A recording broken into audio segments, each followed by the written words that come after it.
together into what is known as conductivity.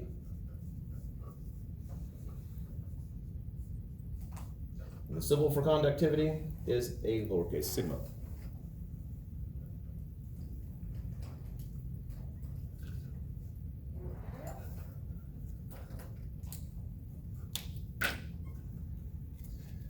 And so we now have a formula, a simpler formula for current is just this conductivity, which you would look up, times A times E.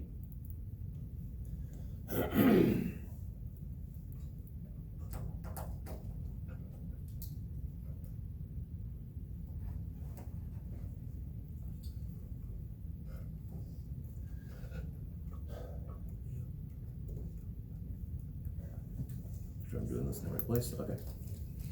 Now this electric field here, this is electric field. It's, I can do shorthand, it's the magnitude of the electric field. It's not energy. Well, the electric field is dependent upon the potential difference. We've done that formula already. And I guess I'll squeeze it in over here, put it back. I know that it was the ED formula. E dot delta X.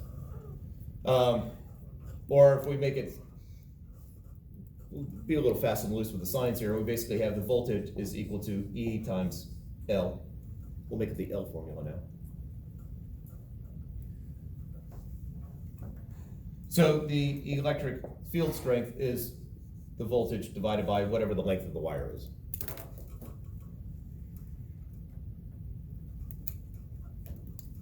Because ultimately the potential difference is between the leads of the power supply. And so it's not just that small segment there, that electric field, that potential is dealing with a much larger wire than what we have in that small little segment. So if we make that substitution, and now we'll cut back.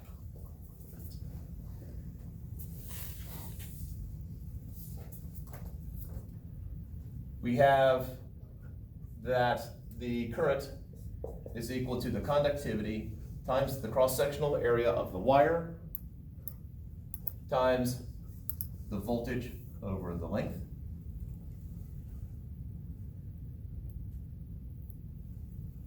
And because I know where I'm heading, I'm now going to solve for voltage. That's going to be equal to the current times L over A sigma. Conductivity, for some reason they thought, well, conductivity, I'm just tired of writing that, so let's make up something different. They came up with this thing called resistivity.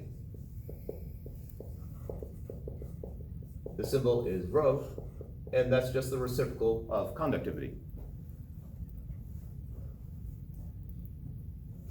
It's quite possible that they were found independently and then someone realized, oh, they're just reciprocals of each other. Or it's possible that some traumatic childhood scars, they just hated the sigma. You call that a rho? It's a rho. Rho. And so now this becomes I rho L over A. And this right here, this is resistance.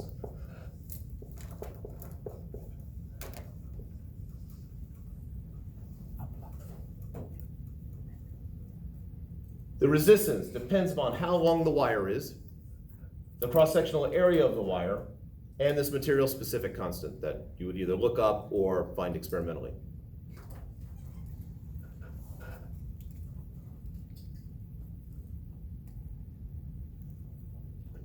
And this makes sense.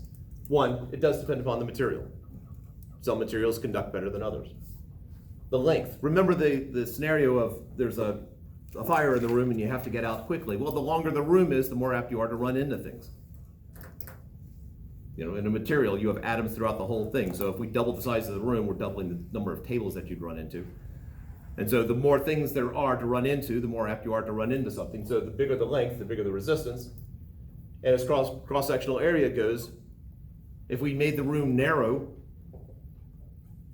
it'd be a lot harder to get out than if we made it a lot wider. Or you can look at it from a different point of view. As we made it wider, you're more apt to find a path where you're not going to run into things than if the room were narrower. And so now this formula has become delta V is equal to I times R. This is Ohm's law.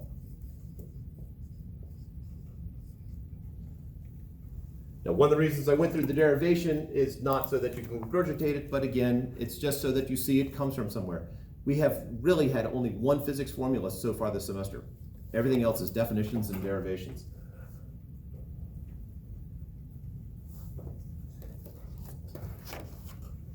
This is just Coulomb's law disguised.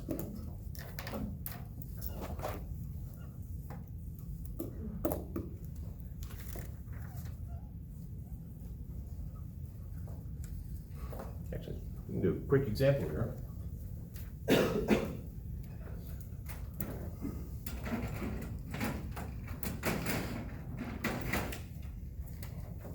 What we have here is a wire on the board. I don't know if you can actually see the wire, potentially you can hear it. Take that up. If I want to measure the resistance in the wire, I get an ohm meter, or a multimeter that will measure resistance.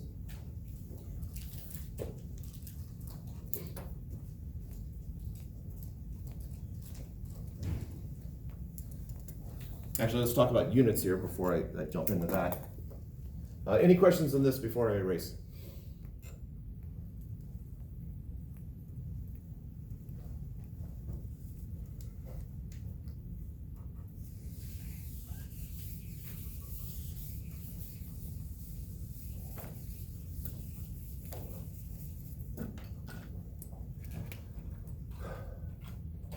All right, so let's say that if I've got a potential difference, so if delta V is 12 volts, so we're going to take a 12 volt battery, my resistance is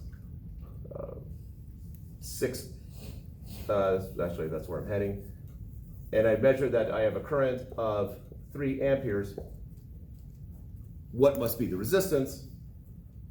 So I have 12 volts is equal to 3 amperes times my resistance. So what is the resistance? 12 volts over 3. Over 3 what? Amperes.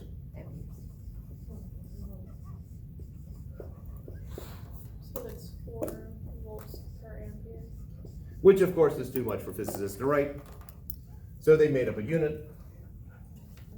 Let's stick it over here. 1 ohm is 1 volt per ampere. This is the ohm, named after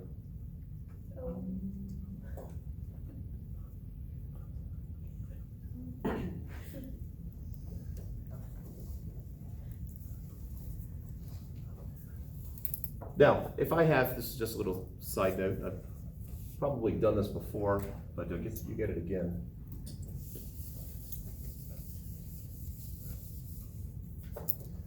All right, so the units of resistance is the ohm. The units of 1 over resistance is an upside down capital omega, and that is the mho. It is a legitimate Scrabble word. Good You to serious? know. Yeah. Good to know. There is also a unit that we'll get into later called the Henry, symbolized by a capital H. If I have the unit Henry if I have the inverse Henry, the 1 over the Henry, that is the internet. It is a legitimate Scrabble word. However you pronounce it. I've never actually heard it pronounced. I usually say internet, but Is that an H at the end? yeah, it is an H, it's just Henry backwards, so. What are these units for? That's for inverse resistance, and this is inverse inductance. I've never actually used them, it's just something that it's useful to know if you're playing board games. Yes.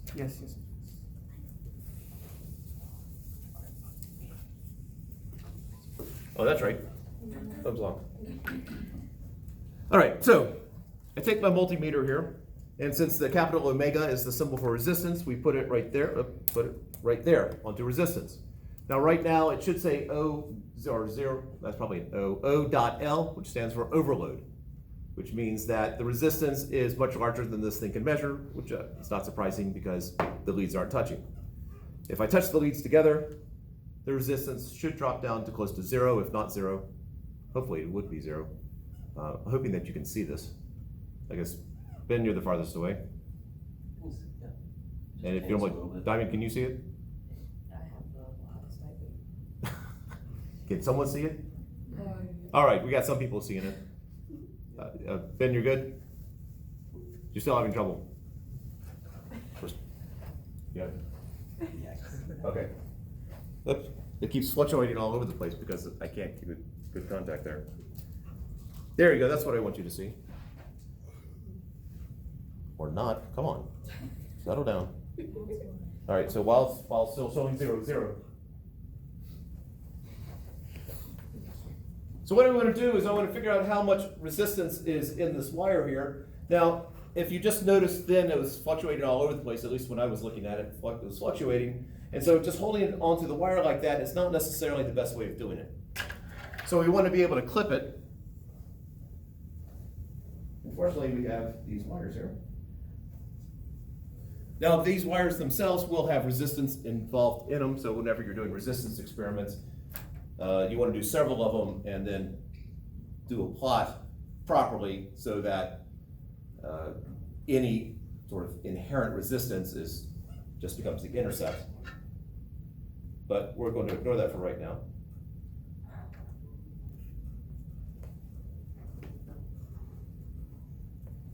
And let's go with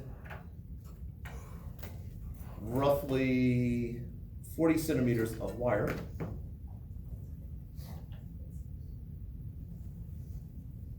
And the resistance of 40 centimeters of wire, I'm just waiting for this thing to settle down, is 9.2 ohms. Settle down. Looking like it's stable there. All right, so 40 centimeters of wire is about 9.2 ohms of resistance. Now it's the same material all the way through. The area, the cross-sectional area is roughly the same all the way through. So if I double the length, given the material and the area are staying the same, if I double the length, I should get roughly double the resistance. Let's see how well that works. So now we go out to about 80.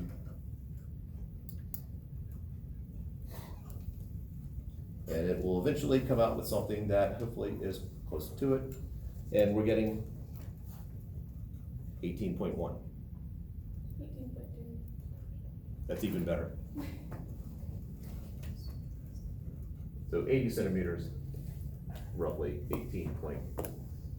It's back to 1 again.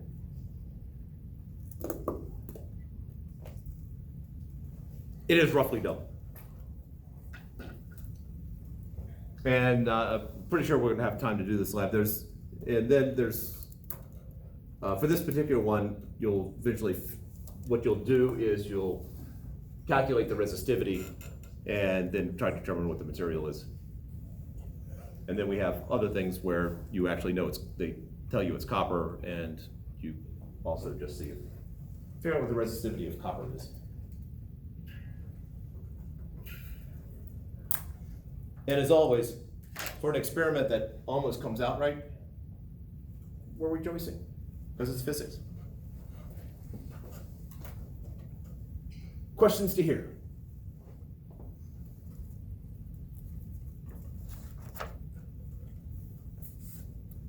Let's combine some stuff. What did the Henry thing have to do with anything? Oh, that was just another word thing that The Henry backwards is also a legitimate word, just like the mo. Mo. You're. Or a mo. I always pronounce it mo. Like the Three Stooge. Like a Three Stooge. Like one of the Three Stooges.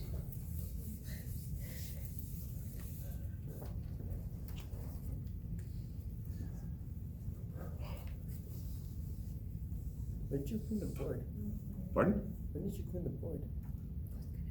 I've done it several times over the past several years. I wasn't keeping track of dates. Okay. All right. Because a resistance depends upon the length, the symbol for resistance is as if you have a really long wire that you have sort of scrunched up. And so this is the symbol for a resistor. I know we've got a wide variety of backgrounds in here, so to give you an idea of what a resistor actually looks like, are the most common type of resistors. That is a common type of resistor there, not the yellow basing, that's just something to hold it on. But we have, basically it looks like a cylinder, most of them look like cylinders, and there's painted lines on it. Now, I always have to refresh my memory every time I go through this. But those colors there are telling you, before you even test it, what the resistance should be. And I'm not going to worry about the color coding right now, but the color codes are an indication of, in this case, the first three are indicating what the resistance is, and the silver tells you how good it, plus or minus, it's the error bar. Silver are plus or minus 10%. Most of ours have silver, because those are the cheap ones. We have a couple of ones with gold, which is a plus or minus 5%, and then I think we have one which is plus or minus 1%.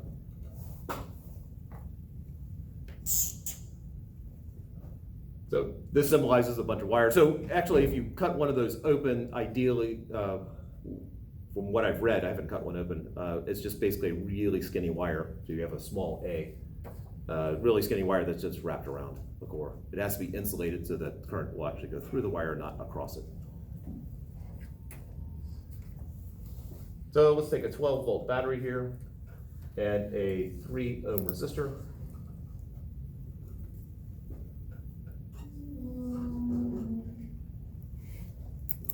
The monster awakens. Kirchhoff's voltage rule. If I go around the circuit, if I start here and end here, what's my change in potential? So if I gain 12 volts going across the battery, what happens going across the resistor? So my voltage drop across here is, so going in that direction, it's negative 12 volts. So the current going across the resistor, well, I know Ohm's law, delta V equals IR, and that 12 right there, 12 volts, is equal to the current times the resistance. It's 12 volts. And so my current is 4 amperes.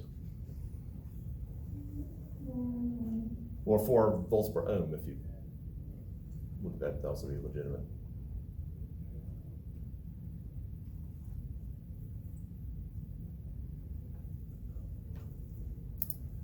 And just a little fun with units here. An ampere is a volt per ohm, and an ampere is a coulomb per second. So a second is a coulomb ohm per volt, and so we have a new way of writing a unit of time. Leading into one of my favorite questions of all time.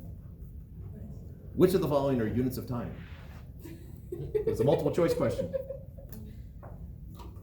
It was poorly executed. It's still one of my favorite questions. That was the one there. I think there was 15 choices, and all but one of them were units of time.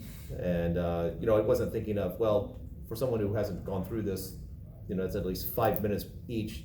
So that would be 75 minutes working on this one multiple choice problem. What's more shocking is the number of people who missed the letter S as a unit of time. It's the psychological aspect of, you got 15 choices, and at some point you're just overwhelmed.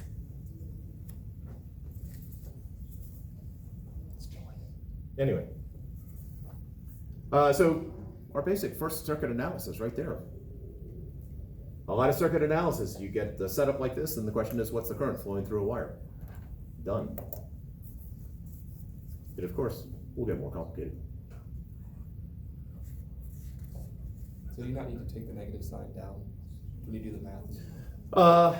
The negative sign is a directional thing, and so what I'm doing is figuring out what the current is, and then I know the current's running across that way across the resistor. We will pay much more attention to the negative signs as the problems get more complex.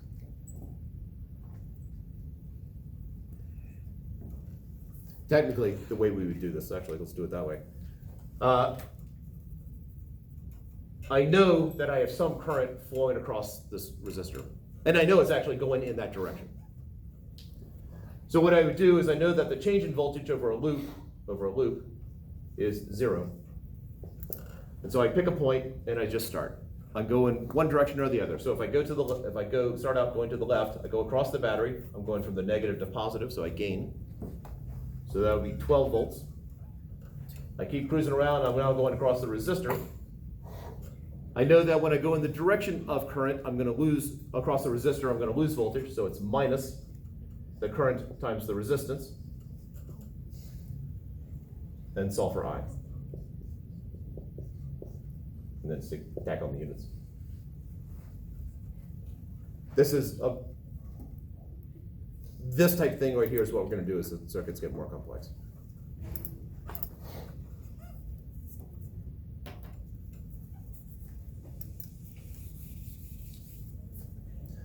All right, so let's go more complex.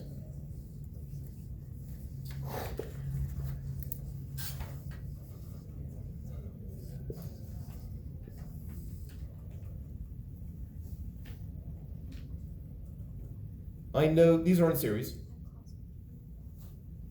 Whatever current flows across this one has to be the same current flowing across that one, because there's nowhere else for it to go. So I have some current that's flowing across both of them, like that.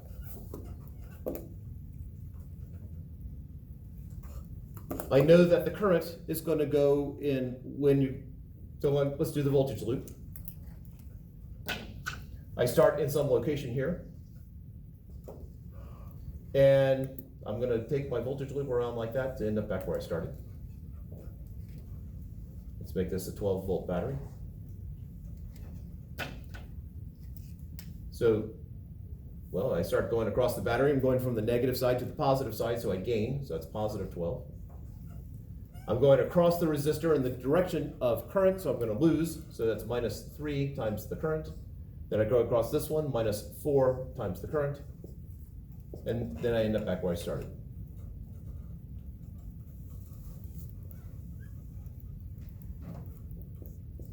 (12 minus 7i equals 0. I is equal to 12/7 amperes.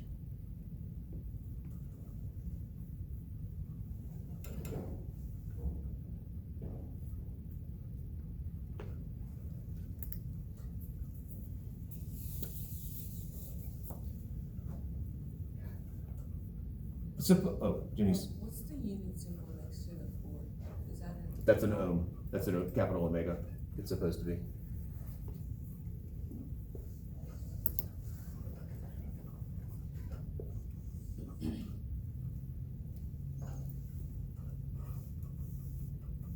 Like a horseshoe with all the luck running out.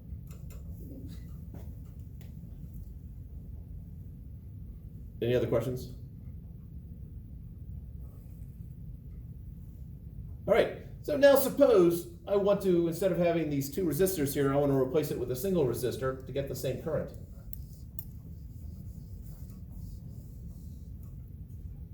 What is the single resistor that will get me the exact same current?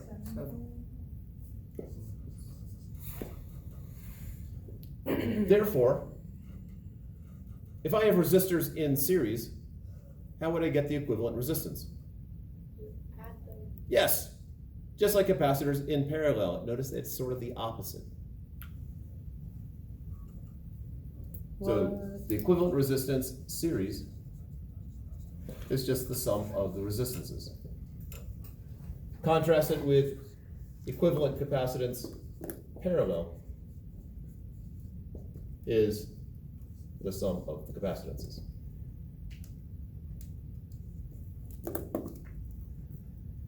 There we go. This makes sense because remember, resistance is based on how long the wire is. So if I have a really long wire right here, I have some resistance there, or if I considered it as two resistors, well, I've got a certain amount this length and a certain amount this length. If it's the same material, then the equivalent resistance would be rho L1, that's L1 from here to here, over A, plus rho L2 over A, that's L2, which is just rho over A, L1 plus L2, which is just the entire length. So having two resistors in series is just like having an extra long wire.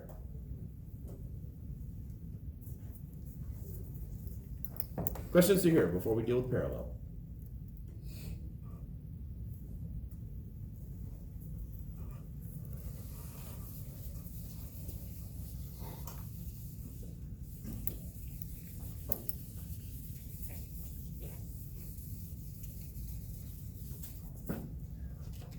All right, so now I got my 12-volt battery here. I got my resistor. Let's make this 3 and 4, so a 3 ohm resistor. And I've got a 4 ohm resistor right here. These resistors are in parallel. If we identify the junctions, I got a junction here and I have a junction here. And so I can go from here, one junction to the other through, I have several paths, but if I go through this path or that path, I'm only crossing one resistor either way. They are in parallel.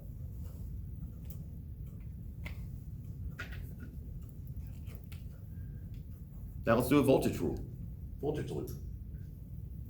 I'm going to start here, and I'm going to go around, and I'm going to end up back where I started. I know I have some current flowing across the 3 ohm. I don't know what it is, so I'm just going to make it, just call it I sub 3. I also have a current going across the 4 ohm resistor. I'm just going to call that I sub 4.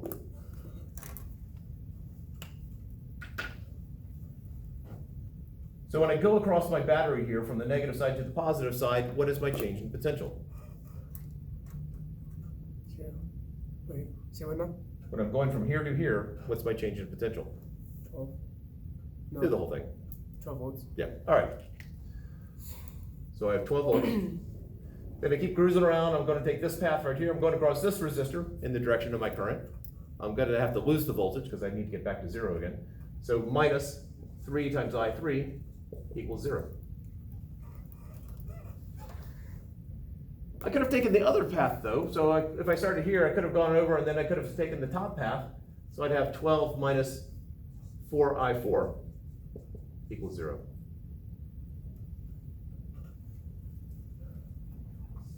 So that means I3 would be 4 amperes. I4 is 3 amperes.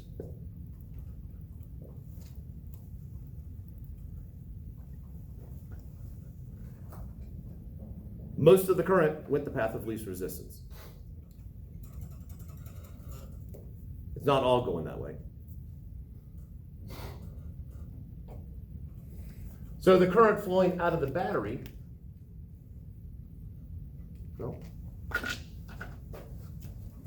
I'm making the claim that at this junction right here, I have 3 amperes flowing out of that one, and I have 4 amperes flowing this way. How much current do you suppose is going into the junction? 12 amperes? No, No, 7 7. amperes. Yes, 7. So if I have 3 going that way and 4 going that way, remember this is just charge, this moving charge. This tells me how much charge I have moving. I have the same amount of charge going in. So therefore I have 7 amperes flowing into that junction.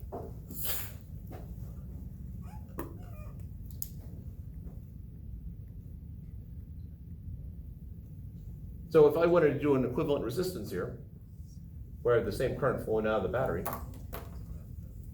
Wait, wouldn't you have 3 going up and 4 going right? Oh, yes, thank you. Thank you. That should be 4 and 3.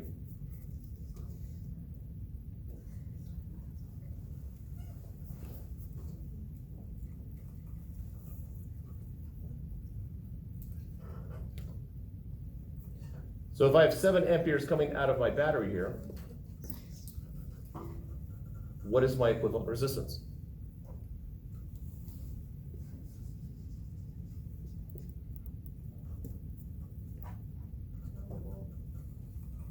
Minus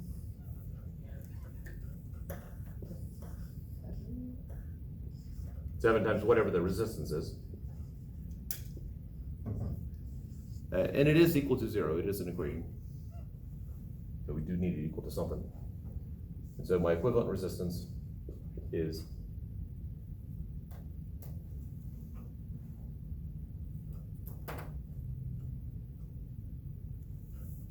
Oh.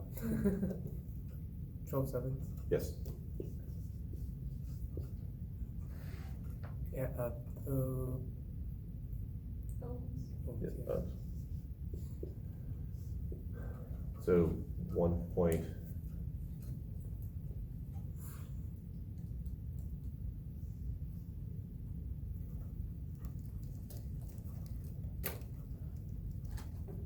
Six, 3, 1, 4, 2.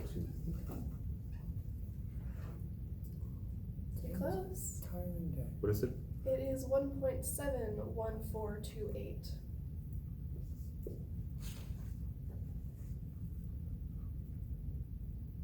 Oh. 5? Mm-hmm. Yeah. And then it starts repeating? Yep. Okay. So, we're subtracting the resistance, but why isn't it just the same as the one up there? Like 12 minus 7, 5. Wait, sorry, why what? Why don't we use that same equation for that one? I'm confused about it. So for this one, we did use the same equation.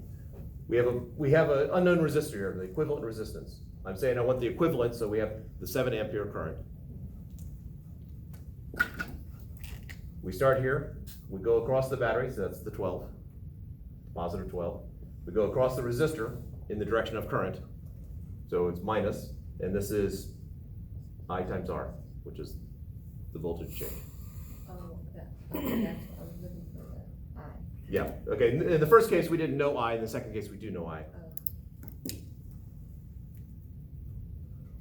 Artifact. Yes. The 2-point reduction.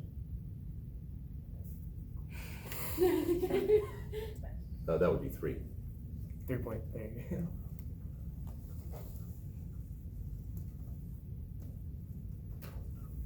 go. All right, so now,